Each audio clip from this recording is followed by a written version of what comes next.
Հիմա կփորձենք մի փոքր հասկանալ իրանական պատերազմի տնտեսական արձագանքը շրջակա երկրների եւ հատկապես Կովկասյան եռյակի վրա։ Կլսենք տնտեսագետ Աղասիթ Ավադյանին, շնորհակալություն, որ եկար։ Փոխադարձաբար։ Տպավորությունը, որ այնինչ հիմա տեղի ունեն, դրա վերաբերյալ հաշվարկ չի տարվել, որ եթե ասենք Թորմուզի նեղուցը փակվի այսքան ժամանակով կամ միշտ ինչ հետևանքներ կունենա համաշխարհային տնտեսության վրա, մենք էլ հարևանությամբ ենք գտնվում։ Այո, հաշվարկը չի կատարվել, ասեմ, որ բանկերները եւ էջային ֆոնդի մասնագետները բավականին խելոք մարդիկ են եւ իրանք փորձում են հեջավորեն բոլոր հնարավոր ռիսկերը եւ դրանցից պաշտպանվեն։ Հիմա ըստ այդմ բոլորի հաշվարկների մեջ, բոլոր բանկերի, բոլոր ֆոնդերի հաշվարկների մեջ բենզինի գինը դրված էր որպես 60 կամ այդ մոտակայքում, որտեղ այն ակնկալիքը կար, որ Ռուսաստանի դեմ սանկցիաները շարունակվել են եւ ոչ մեկ թույլ չի տա բենզինի գինը թանկանա, որտեղ դա Ռուսաստանին ձեռք է տալիս կամ Ռուսաստան ռազմական մեքենայի, ոնց որ ասում են իրանք։ Սակայն ու հիմնականում հեջավորված էր մինչև 50%, $90 այս խելամիտ սահմաններում, որ իրանք կարող էին մարսեն, ինչ որ մի երկու բան ռակերով կանեն, խնդիրներ չառաջանան։ Հիմա մենք տեսնում ենք, որ այս պահին բարելի գինը արդեն $100 անցել է, որ բոլորը ասպես ասած պանիկայի մեջ են եւ նույնիսկ Սկոտ Բենսենդը ԱՄՆ ֆինանսների նախարարը ասում է, որ Ռուսաստանի դարպասները Ռուսաստանից նավթի արտահանումը պիտի բացվի, ինչը 14 առաջ, այո, 14 օր առաջ ասում էր, չէ, սանկցիաներ։ Սա պիտի հասկանալ, եթե հստակ պիտի հասկանալ, եթե նավթի գինը $120 անցավ բարելի գինը եւ մի 7 օր մնաց այդ շուկայում, համաշխարհային մեծ ֆինանսական ճգնաժամ է մեզ սպասում։ Մենակ զուտ այդ առումով հաշվի առնենք, սակայն այստեղ այլ խնդիրներ կան, որոնք պիտի բարձրաձայնենք, հասկանանք ինչա, որտեղ եթե դրանք չհասկանանք, մենք չենք կարող հասկանանք թե Հայաստանի Հանրապետությունը ինչ է սպասում։ Արդեն իսկ Հայաստանի Հանրապետության բանկերը միայն այն, որ Իրանը մեզ համար համարվում է շատ կարևոր տարանցիկ երկիր, հիմա այդ դուռն էլ է փակվում։ Այդ դուռն էլ արդեն փակ է, այս պահին Իրանից ապրանքներ չենք ներմուծում, հիմնականում արկել էր ապրանքները, բայց այստեղ մեկ խնդիր է կա, այդ գազլույսի դիմացն է, որի մասին դա էլ է խնդիր, բայց հիմնականում արդեն տեսնում ենք, որ սա բերել է ձվերի թանկացման, կաթնամթերքի թանկացման, պահածոների, արաղի թանկացման, արդեն գնաճ այսպես ասած սկսել է, բայց դա մինիմալ, այսպես ասած վտանգն է կամ չարիքն է, որը մեզ սպասում է։ Որովհետև բասկական պատուհանն է փակվել։ Այո, զուտ է դրան արդեն որոշ կազմակերպություններ խնդիրների առաջ են կանգնում, որովհետև պարսկական հումքով էին հիմնականում արտադրությունը կազմակերպում, դա էլ պետք է հաշվի առնել։ Այսինքն արդեն որոշակի բաներ, այսպես նույնիսկ մեր ներքին նախարարությունները այս պահին արդեն իսկ փորձում են հասկանալ ինչու իրենց հաշվարկները, որոնց մեջ պիտի տեղավորեն, չէին տեղավորել։ Մենք ունենք ֆորս մաժորային իրավիճակ աշխարհում, այսպես ասած սև կարակ իրավիճակ, որի երբ ոչ մեկ չէր հաշվի առել, որ նեղուցը կփակվի, հաշվի առեք, որ այդ Պարսից ծովածոցից դուրս է գալիս աշխարհի նավթի 20%-ը, գազի 25%-ը, հեղուկ գազի 25%-ը։ Եվրոպան ինչով է սնվելու։ Եվրոպան ինչ հեղուկ գազ է գնալու, հատկապես որ Ռուսաստանից փակված է եւ բանը Ռուսաստանի նախագահ Պուտինը հայտարարել է, որ էլ չի արտահանի Եվրոմիություն դեպի ընդհանրապես հեղուկ գազ։ Այսինքն արդեն Եվրոմիությունը վատ վիճակում է լինելու, շատ վատ վիճակում է, զուտ այս փաստից ելնելով։ Հետո պարտանյութերի 30-ից 35% աշխարհի արտահանվում է տեղից եւ բանը այստեղ հարց առաջանում ֆերմերները արդեն գարնանացան է սկսում, ինչով են գարնանացան երկու ուղղությամբ է եւ արտահանման եւ ներմուծման սեգմենտներում, Այստեղ հիմնականում Հայաստանի Հանրապետության ինչ է սպառնում բանկային համակարգը։ Բանկային համակարգում արդեն իսկ ռումբը դրված է հիպոթեկային հետվերադարձի տեսքով, իրացվելիության տեսքով արդեն մինչև փետրվարի վերջին սկսված իրադարձությունները պատերազմը այսա կար, խնդիրը այս կար, որի մասին ոչ մեկ չէր բարձրաձայնում, հիմնականում խնդիրն ինչ է, որ արդեն իսկ 2025 թվականին կադաստրի տվյալներով մենք տեսնում ենք կենտրոն եւ արաբկի վարչական շրջաններում վերջին 1.5 տարիներում գների թեթևակի անկում, բայց սա մտահոգիչ չի, մտահոգիչը այն է, որ 2025 թվականին իրավաբանական անձինք 6 անգամ ավելի շատ բնակարան են վաճառել, քան գնել են, այսինքն արդեն իսկ լքում է շուկան, կապիտալը, նույնը վերաբերում է ռուսական սպառողներին, ռուսաներին Ինչպես նաև այնտեղ այլ խնդիրներ կան, տեսեք, այստեղ բանը բոլոր մարդիկ, որոնք պիտի բնակարաններ առնեին, մինչև 25-26 թվին, մինչև 24 թվի վերջ են առել, ինչի համար, որտեղ եկամտարկի հետ վերադարձի պատողը դուր է եկել։ Եվ մեր կառուցապատողները 25-26 թվականին գրեթե վաճառք չեն ունեցել։ Եվ պետք է հասկանալ, որ հիպոթեկային բանկերը, բանկային համակարգում, եթե 2018 թվականին ընդհանուր բանկային ակտիվների 8%-ները, հիմա բանկային պորտֆելի 23%-ն է, 23-24-ին 3 անգամ աճել է։ Ասի, այն ինչ նկարագրում եք, դա իրանական պատերազմի ուղի։ Չէ, մինչև այդ, այսինքն ես ասում եմ, որ ռումբը կա արդեն։ Ռումբը կա։ Եթե արտաքին ինչ որ ֆորս մաժորային սև կարապ իրադարձություն լինի, ապա ամբողջ աշխարհի բանկերը, այսպես ասած, բանկային համակարգը խնդրի առաջ է կանգնելու եւ դա գալու է հարվածելու է նաեւ մեր բանկային համակարգին։ Հարցը սա է։ Ու բերեք մի փոքր առարկայական։ Հիմա ամբողջ աշխարհը դժգոհում է եվրոպական երկրները, անգամ Միացյալ Նահանգները, նավթ արտահանող երկիրը բենզինի գներից դժգոհություններ, կարծեմ ավիաընկերությունները արդեն կորուստներ են կրում ամերիկյան։ Մեր շուկայում ինչ կարող է տեղ ունենալ։ Տեսեք, մեր շուկան որոշակի լագով է գնալու, այսինքն մենք արդեն իսկ որոշակի ակնկալիքային բարձրացում տեսել ենք 20-30 դրամ վերջին շրջանում, բայց այդքան զգալի չէ։ Այսինքն ոչ կանալ պետությունները, որտեղ օրինակ Ամերիկայում միանգամից մի 25-30%-ով թանկացան։ Այս մի քանի օր, այս մեկ շաբաթվա ընթացքում, ասենք Ֆիլիպիններում այս պահին բենզինի հերթա, բենզին չկա։ Այլ պետություններում բավականին մեր խնդիր։ Մենք հիմնականում պաշտպանված ենք նրանով, որ Ռուսաստանից ենք բերում ինչպես հեղուկ գազը, այնպես էլ բենզինը, որոշ մասով նաև Ադրբեջանից եւ այս տեսանկյունից պաշտպանված ենք, բայց sense թե այնպես այս պահին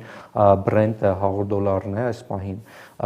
ռուսական Ural նավթը $80, այսինքն ընդհանուրի հետ համահունչ աճել է եւ շարունակելու է աճել։ Այսինքն այդ աճը իրանք արդեն 80-ով են վաճառելու, ուշ թե շուտ գալու է հասնելու է Հայաստանի Հանրապետությունին եւ դա գալի հասնելու է մոտավորապես 3 ամիս լագով եւ մենք 3 ամիս հետո տեսնել ենք 2-3 ամիս հետո որ բենզինի գները մինչեւ ընտրություններն են դառնալու բավականին բարձր է լինելու։ Բայց այս տնտեսական փոթորիկի շահողներ էլ կան։ Իհարկե կան փրահողներ, հիմնական շահողը Ռուսաստանն է։ Ինչու է Ռուսաստանը հիմնական շահողը, առաջին հերթին զուտ նավթից տեսնենք, առաջ փորձում էին սահմանել նաև, հիմա օրեկան միլիոններ է աշխատում, հավելյալ միլիոններ, որոնք ասենք հավելյալ գնում են, բացի այդ պետք է հասկանալ, որ այս պահին Ռուսաստանի վրա ամենաշատ սանկցիաներն են կիրառված 25000-ից ավել սանկցիաներ, որոնք հիմնականում ունեն ֆինանսական բնույթ, որոնք ի սկզբանե, ասենք, սկսեցին կիրառվել 15 թվականին, այնտեղ Ռուսաստանում փոխարժեքի ճգնաժամ եղավ, որ նաև մարզվեց մեզ, մենք մոտ փոխարժեքը թռավ, մենք տենց բաներ ունեցել ենք, նույնիսկ սցենարը կարող է կրկնվի այս տարի 400-ից մինչև 550 թռավ հանդարտվեց 480-ի վրա։ Ռուսաստանում էլ $1.30 թռավ $1.60, հետո էլ սանկցիաներ կիրառվեցին, այլ սանկցիաներ կիրառվեցին։ Սկզբում Ռուսաստանը կանվեց դրանից, բայց հիմա պաշտպանվեց, այսինքն հանդարտվել է այնտեղ իրավիճակը, արդեն այսպես ասած կարելի է ասել միջազգային ֆինանսական համակարգը Ռուսաստանին ներարկել մեծ դոզայով հակաբիոտիկ, անտիբիոտիկ կամ մեծ դոզայով պաստումա ներառել, որը պիտի սպաներ Ռուսաստանին, բայց իրականում կոփել է Ռուսաստանի միջազգային ֆինանսական համակարգից։ Այսինքն ստիպված են արել։ Չէ, ուզեցել են քանդել Ռուսաստանը, մտածել են այդ ֆինանսական, այսպես ասած, տեղը կամ հիվանդությունը կփլուզի Ռուսաստանին, ճիշտ է, սկզբի ժամանակներում 22 թվականին հիվանդացել է Ռուսաստանի Դաշնությունը, տնտեսությունը, բայց միանգամից կոփվել է ու դա, այսպես ասած, որպես պատվաստանյութ է ընկալել եւ այս պահին պաշտպանված է միջազգային։ Ոչ գազ է կարողանում վաճառել, ոչ նավթ։ Ինչն է կոփել։ Տեսեք, դա չի հարցը, դիվերսիֆիկացվել է Ռուսաստանի։ Անկամ եզակի երկրները եվրոպական դրանց ճանապարհն է փակվել։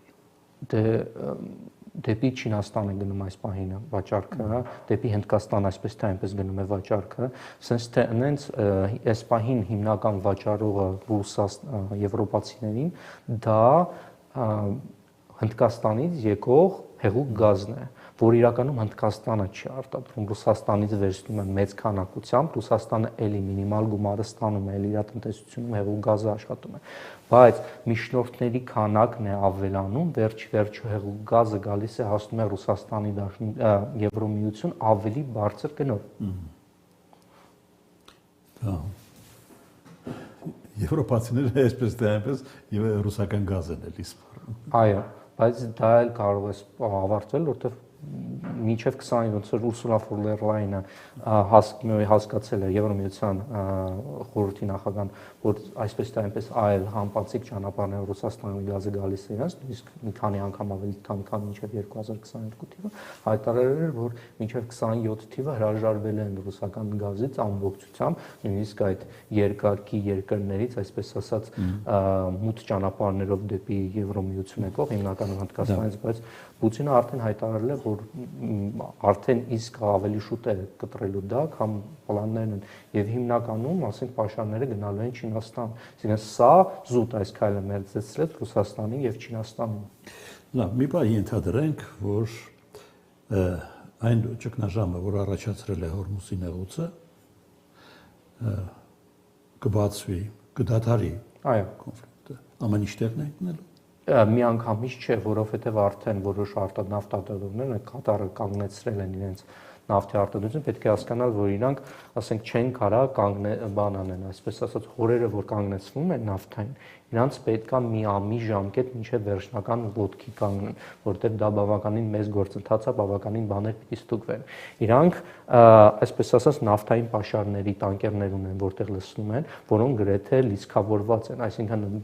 մի քանի օր հետո, մի շաբաթ հետո արդեն չեն կարողանալու այդ նավթային տանկերները լիցքավորել, իրաց մոտ որ կան։ Ստիպված ֆորս մաժոր են հայտարարելու, կանգնեցնելու են իրաց։ Այսինքն, եթե մոտակա 7 օրը չբացվի, մեծ խնդիրների առաջ են կանգնելու, որտեղ ֆորս մաժոր են հայտարարելու,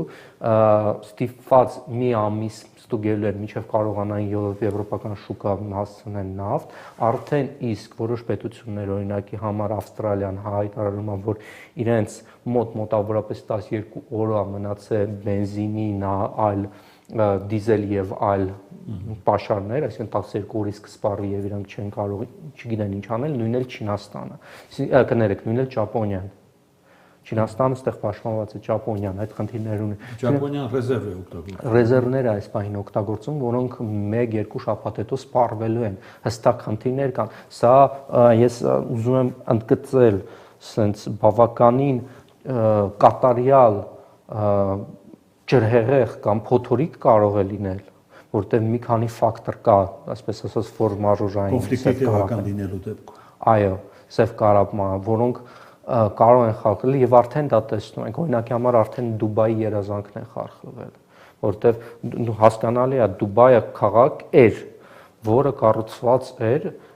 բանը եւ փոխաբերական եւ ուղիղ իմաստով ավազի վրա եւ հիմնականում խոստանում էր դրախտ, ապահով դրախտ ներդրողների համար